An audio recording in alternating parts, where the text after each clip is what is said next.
सारे सियासतदान भी खुश थे, उन्होंने कहा MQM बिखर रही है। मैं कह रहा था नहीं, कम वक्तों निखर रही है। अभी भी कोई शक है कि कोई शब खून मार सकता है इस मैंडेट पर?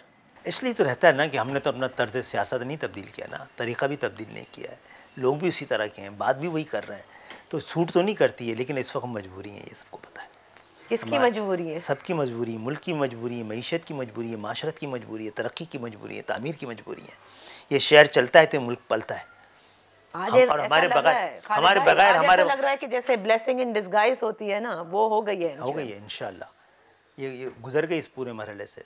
MQM के लिए हमेशा कहा जाता है कि ये वो जमात है जो इशारों की तरफ या इशारों से चलती है या कहीं देखकर चलती है। आज की MQM बगैर इशारे के है। अच्छा, इशारों से चलती भी है, फिर भी ऑपरेशन उसी के खिलाफ होता है।